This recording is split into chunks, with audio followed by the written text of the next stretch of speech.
Now, boss. Right, you've been to Shrewsbury. Yes. You've seen Morris Lubricants and how we make the oil. I have. So now we're looking at how we use the oil. So we're in the off-highway sector today. Go on. And we're standing in front of a lovely excavator, as you can see. And the subject today is hydraulic oils. Go on. And how important it is to get the right hydraulic oil for that application. Okay. So if you look at the excavator behind us, there's lots of hydraulic systems on there. Okay, and they all rely on the quality and the performance of the hydraulic oil to do their job correctly. Yeah, yeah. So, first of all, you've got the standard hydraulic system. We can see part of the boom arm here. So, the way the whole machine operates from the slew gear up is obviously hydraulics. The heart of any hydraulic system is the pump. Okay, we need to look after the pump.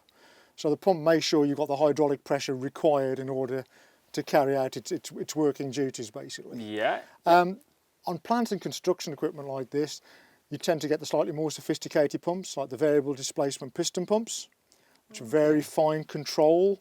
And obviously where you are, you're sort of handling equipment like this, and you want very fine control. Which you do, yeah. Which big you do. Machine. Yeah, absolutely. Big machine. Lots of safety involved, of course, as well, so you want precise control. Rotary vane pumps as well. But all of these pumps are very intricate working mechanisms.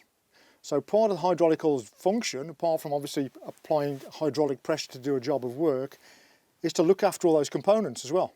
So all those moving components. So you need to protect them from wear, you need to protect them from rusting and corrosion.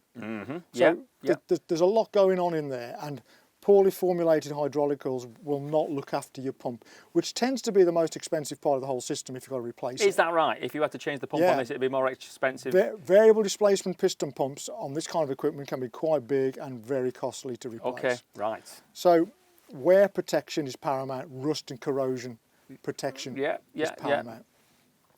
The other thing you don't want happening in a hydraulic system is foaming. So if you get foam, and of course you've got a mechanical system which is thrashing oil as it's going around, okay, through the pump, through the control valves, back again, back into the reservoir. If you've got foam, you've basically got bubbles, and if you've got bubbles, you've got no oil.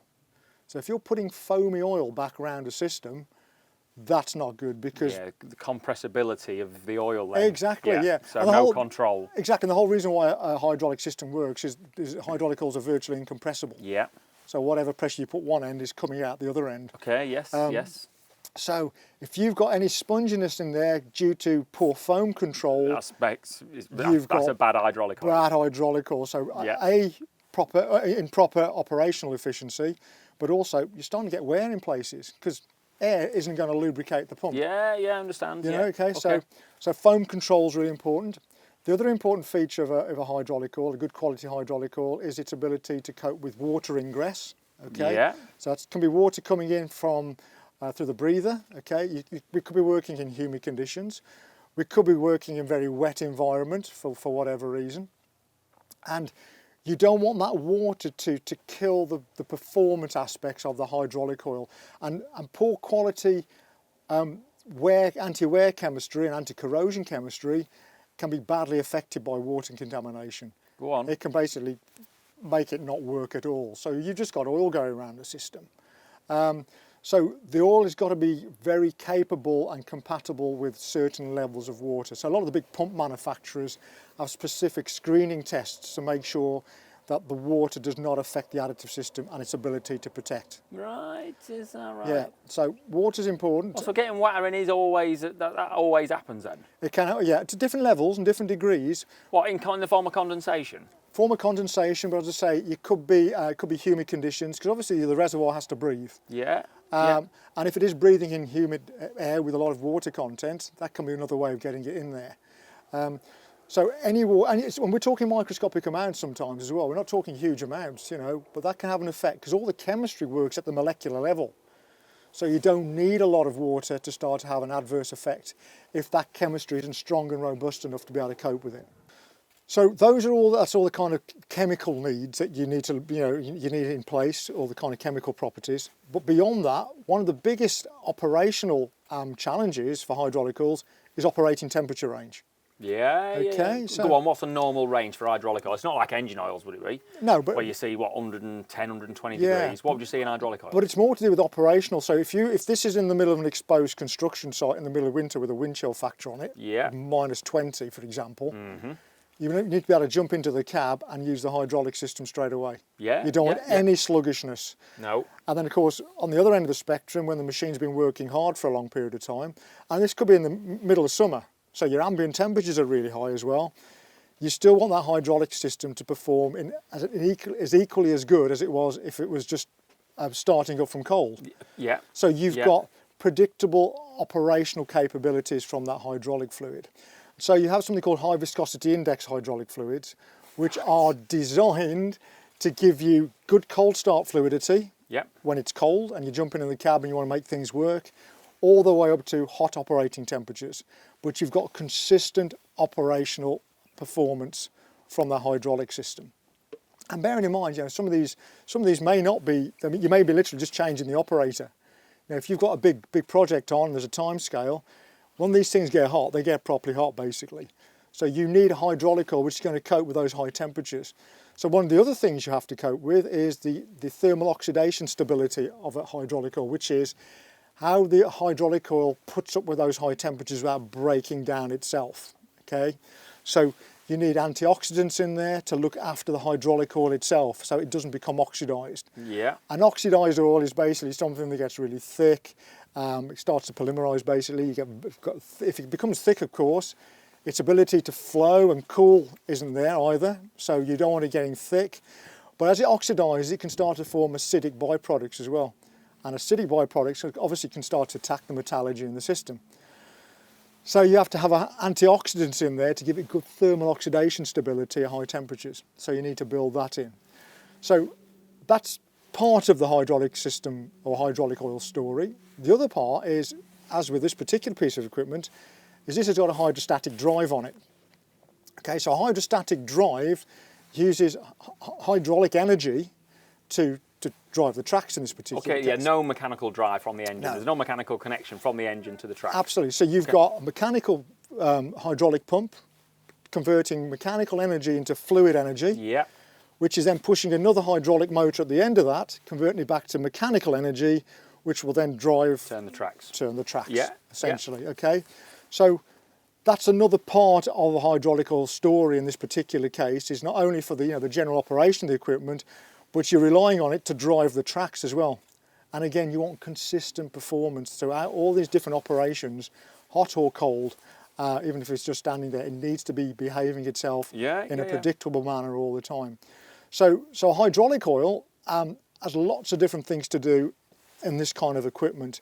And because this equipment is big, it's designed for big heavier workloads, if you like, with more load. I mean, we've seen some of the big excavators, we've been talking about those today already, where you can carry huge tonnage in the buckets, etc. That's beefy hydraulics, and you need the hydraulic oil to cope with that and be predictable across a whole range of different temperatures. Ultimately, a cheap or a poorly qualified or formulated hydraulic lubricant or fluid is going to cause damage. May not be straight away, but when you start to wear things out, then fluid, the operational efficiency starts to drop, hydrostatic drive efficiency may start to drop, things need to be replaced. So again, poor quality hydraulic fluid, we'll put this into a workshop for repair and downtime. And if it's in the workshop for repair and downtime, not earning your money, boy, we keep saying that. We want the bloody thing out there. We keep going around in circles with that, but it's the same story every time. So checking go on, what sort of service intervals are we looking at then for something like this, something as big as this? And what will it hold? How many litres will this hold? Well, some of these will hold a couple of 100 litres of hydraulic fluid. Right, okay. Because the other thing you want to make sure again is that the hydraulic oil gets a rest. So the reservoirs are designed so when the hydraulic oil has gone round the system, it gets back to the reservoir, it has a bit of a rest, all the foam can be broken, all the entrained air can come out again. You may lose some of the heat it's picked up during the process of going around the hydraulic system. Yes. And it may be baffled as well, so it slows its progress down before it goes back around again. What sort of temperature are we looking at? Well, most reservoir tanks run at around 50, 55 degrees C. So it is fairly cool then, right? Compared to engine oil, right? Okay. I mean, the working ends, you've got the compression where you've got the working rams and various other things.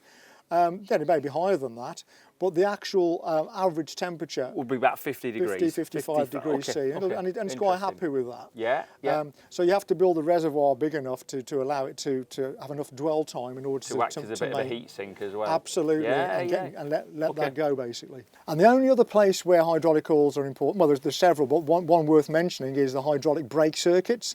Now this one doesn't have one because it's hydrostatic drive. But on some of the big loaders, etc., you may have a hydraulic circuit which applies the brakes. So it's different to your dot 4s and your dot 5.1s on your passenger cars. These will be mineral hydraulic fluids, mineral brake hydraulic fluids. So these are low viscosity, thin hydraulic fluids. So when you touch that brake pedal, you want that hydraulic fluid to transfer that power and that force to the brake system and apply the brakes. Yeah, yeah, yeah. So again, but that is a wet brake system on a lot of those. The wet brake system, but this is applying the actual clutch packs. Okay, right, okay. Yeah, yes. so this is a separate circuit which applies the clutch packs in the oil immersed brake system. Okay. And a bit like in a car or anything else, you don't want vapor lock, you don't want spongy brakes. You want it to stop. You want it to stop. Yeah. So yeah, the integrity of the fluids used in those hydraulic brake circuits is also very important. So that's just another example of a more tailored requirement for hydraulic fluids in this particular sector. Interesting, interesting. Okay. Complicated stuff, mate. Oh yeah, it never gets any easier. Any piece of plant equipment where you've got the potential to swivel the cab, and obviously in this case the rams on the arm with the bucket on the end of this particular case, then the slew gear enables you to do that. So the slew gear is where everything revolves essentially. Now the trick part about the slew gear is the swivel motor or the swivel gear, which is inside the middle of that. Mm-hmm. Now that connects the hydraulic circuit above the chassis to the hydrostatic drive below the chassis without lots of hoses getting tangled up. Because you can imagine if they're all connected by hoses, as this turns, it's going to get messy. You're going to get messy. Yeah, yeah. So there's a very trick, it's called a swivel motor or slew motor, sat in the middle of that, which is a barrel with channels machined into it, with seals between the different channels, and it enables the top and the bottom to turn without breaking the hydraulic feed from the top to the bottom. Right. It's trick, okay. But that motor not only allows the transfer of hydraulic power and fluid from the top to the bottom to drive the tracks in this particular case, it also drives a pinion gear around an internal ring gear. Okay, so you to can be able to turn the cab. Absolutely. Right. So there's a hydraulic pump in there which is turning a pinion gear around an internal ring gear. So when you want to turn the cab, that pinion gear is then travelling around that external, that internal slew gear they call it. Now that is an application for gear oils. Okay, so although we've got a hydraulic feed going through the middle of it, doing lots of lovely things, the actual slew gears themselves will be lubricated with something like an EPA T90 gear oil. Right. Oh, so that's an independent. That's not a hydraulic oil. No, that's completely independent. So that is actually a gearing system which requires a gear oil to lubricate. A standalone lubrication system. Absolutely. Okay. Interesting. So yeah, so hydraulic system running through it, but the actual slew gear itself and the pinion gear that runs around that internal ring gear is an EP gear oil. Interesting. Yeah. So for any piece of equipment, it's all if you're unsure, it's to get sort of technical advice on what is the service interval for that type of lubricant in that machine. Okay, so that will be detailed somewhere, and obviously on the basis of that, the OEM will have a specification requirement, and on the basis of that, then obviously you can pick the correct lubricant or hydraulic fluid in order to achieve those operational needs. So it's all again about ticking the right boxes, making sure the performance there, making sure the quality's there, and then that will get you the maximum lifetime out of the components of these particular types of systems. Fair play.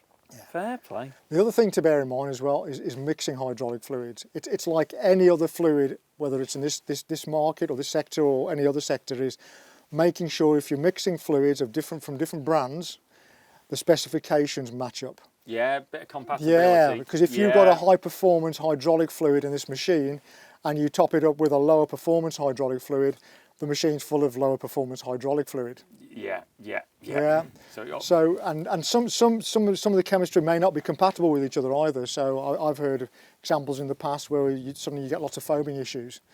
So always be sure that if you're going to be mixing different types of hydraulic fluid, they meet the same specification. Okay. Yeah. And if you need any guidance on that, obviously you can phone our technical team at Morris Lubricants, and we can talk through it with you and give you some guidance as to what you can and can't do. There's a load of folk there that know what they're talking about. Yeah, absolutely. So I know, somebody on the end of the phone can give you a bit of a helping hand. Yeah. There you go. So yeah, so we're on hand to help with that as well. Sound.